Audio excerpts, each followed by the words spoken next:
Or was it a good international break? It was. Result aside. I enjoyed the game at Wembley. Yeah, I won a few quid off the groundsman here, but no, it was good. Enjoyed that. Enjoyed Lee's performance. Enjoyed watching the game.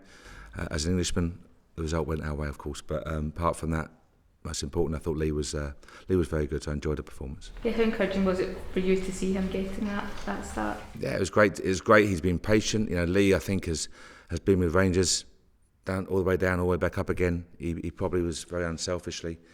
For the sake of a little bit of his international career to do that. But I think it's been 4 years since his last game. But no doubts about Lee's ability to fill that role. And I'm sure he's posed a manager problem because he was reliable, he used the ball well, he was available, he was an attacking threat. So delighted for Lee. And as I say, I think he poses the manager a problem. Obviously, during the international break, Joey Barton left. He's obviously gone out. Have you noticed in the dressing room, is it a more harmonious dressing room? No, it's not done. As I'm sure you understand, there's no comment. That matter's been closed. Both parties have moved on from there now, so there won't be any comment from me on that one. I'm sure you can understand. Are you glad now that you can just focus on matters on the pitch and not have to deal with it? It's always been the case. We're never going to lose focus. The focus has to be on the players, has to be on the game. The players are the first to pick up if you're not focused. So that's never, I hope, touch wood, that's never changed. David, myself, the staff, that's our job. So there's never been any distraction or lack of focus. It's just part and parcel of football. It has been something, obviously, that everyone's been talking about for so long. Is it good for you not to have to deal with it now? No, as I say, it's just part and parcel of the job. Whatever the matter, if the grass is too long on the pitch outside of the food is cold in the canteen, whatever the subject, it's part of football. So you deal with it. And as I say, I'm not trivialising any issue. What I'm saying is that's closed now. We've moved on from that. And the focus will always be the players. Would it make you think twice about bringing in another high-profile risky signing? Not at all. It's about doing your homework, your diligence. You hope you get it right, but far from it. You've got to make what you think are the right decisions at the right time, and that's what we get paid for. A player's now moved on, so that's freed up funds potentially. How does the player's departure impact on your plans for January? So have you got more available to spend, or does it not change that? No, it doesn't. Our process won't change. Our process is to go to Stuart and do our direct daily links every day, and to go to the chairman and the board and put forward what we think are appropriate names, appropriate targets. But as I say, it's the communication's been first class with the board. The support we've received has been first class, and it's important, as we always say, that whatever we do allows a club to build strong foundations. We can't be reckless in what we do, and we have to move at a pace which is right for Rangers and puts the club on a firm foundation for a long period ahead. Last season the recruitment went very well, and I think almost to a man. They all kind of worked out very well and were a big part of what you achieved.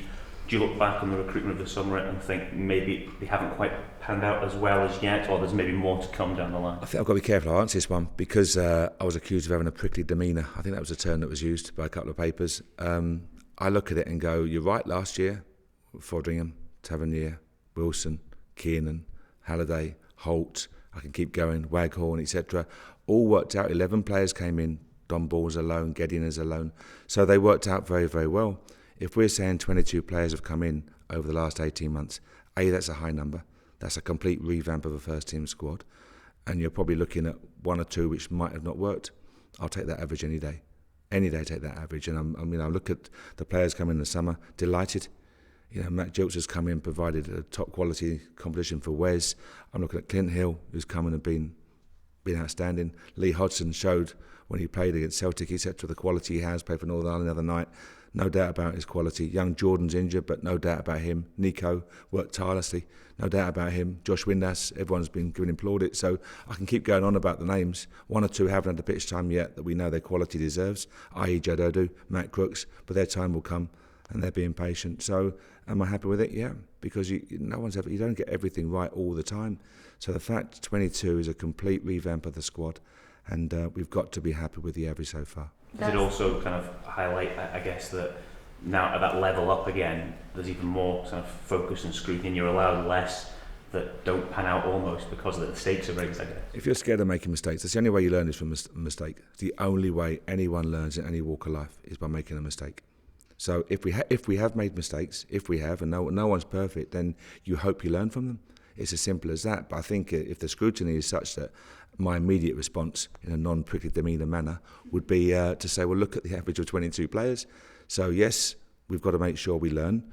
Was there part of a process in any particular player that we didn't get right, or we could have improved upon? If there is, make sure we improve that area. That's what we get paid for.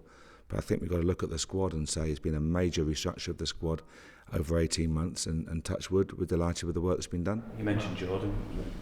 What is exactly his situation? He's had a few stop-start moments. I'm frustrated, he's frustrated with, because he's such a good player. He's such a talented young player, and he got to the point of his, he had a small calf strain or hamstring, and he had a slight calf injury. So he's probably 2 weeks away now. But it's just frustration for him. He got to the point of joining us literally the following day, and he felt that tightness. So we have to look after each and every player. But it's a frustration because you've seen in the 5 or 6 games that he's played the quality he has. At 16, and moved on to the Liverpool first team and trained with the first team. So going with England in the summer, and the reports back from England were first class, how well he played.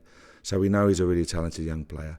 He lives and breathes football. He's just so frustrated that he can't go out and train. When the boys go out this morning at 10:15 out there, despite the rain and the hail, he wants to be there.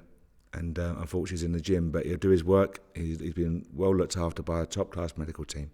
So he'll come back sooner rather than later.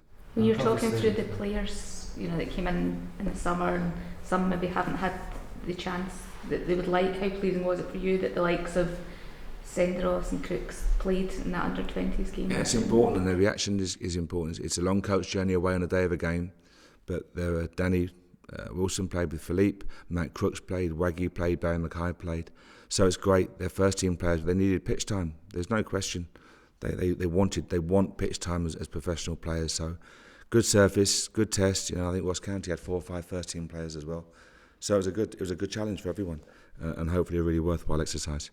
Mark, obviously with Joy leaving, with Nico out for the season, you've lost 2 experienced midfielders. Does that influence what you maybe do in January with Nico's injury? Absolutely. In terms of Nico provided a real cleverness. He's a master technician. You saw his ability with the ball. His technical capability was without question. So we've lost that. I'm not going to hide behind the fact we've lost a very talented player there. So we'll be looking maybe to replace in that area. Don't get Jordan to come back. Andy Halliday can play further forward. But Harry Forster is waiting there as well. So we have options. There's no doubt we have options. But if I'm looking maybe in that area, absolutely, yeah. You spoke about obviously bringing in 22 players. With that, obviously then comes the balance of giving the guys game time. Do you think Martin Waghorn's getting a bit frustrated at his lack of pitch time given what he did last season? Not at all. Firstly, I read a report that we had a big fallout, which was quite interesting. Waggy knocked on the door and said, have we fallen out, Gaff? I said, not as far as I'm aware, Waggy. But far from it. He started 5 games in a row. He wants to play football. Of course he does. When he's starting, there's other guys that are frustrated. The decision David and I made was to increase the squad size from 21 to 23. Last year we literally ran out of bodies by the cup final. So we had to add 2 numbers, which we did. We won't go above 23. That's fine for us. But that means if everyone's fit and well, then you're going to have 1 or 2 frustrated players. The answer, work harder. Just work harder. And as I say, your hard work we recognise, we'll pick you. But there's no doubt about Waggy's attitude. He's a first-class professional. He's frustrated, but he shows up by just working harder out there. So when his time comes, which he will do shortly, then I'm sure he'll be in shape to take it. Is it tougher perhaps for him because of what he did achieve last season and then the injury that came? Yeah, I think frustration. He's a goal scorer. He wants to play, but you have to get unity right here as well. I had a chat with Philippe just now. A fantastic CV, Philippe. Frustrated not to be playing. But at the moment, as he said, Rob Keane and Clint have done very well. Danny likewise. But Philippe wants a team to do well. So it's a balance. Yeah, selfishly they want to get in a team. Waggy wants to be there scoring goals. But the most important thing for Waggy is the team does well. And if we can get that unity and togetherness right, then we're in a good place. So he's got a future here, Martin, yeah? Absolutely. Unless you know anything, I don't. But he's fine. No, not at all. Waggy's been first class. And that report was, again, ludicrous, for want of a better expression. What are you expecting from the game on Saturday? Dundee have had 2 good results. Hamilton, Motherwell, Paul's, he's a very, very good manager. We know how organised they'll be. We think it'll be a tough test. They'll throw bodies forward. I think they'll try and press us. And it'll be another tough challenge, but it's the same rhetoric every week. We're at home, and we have to try and dominate the football and get the result. Simple as that. So it'll be boring on that one, but it's the same every week. Any other injuries to update on? Touchwood, no. Everyone's all good. So it's Nico and Jordan at the moment.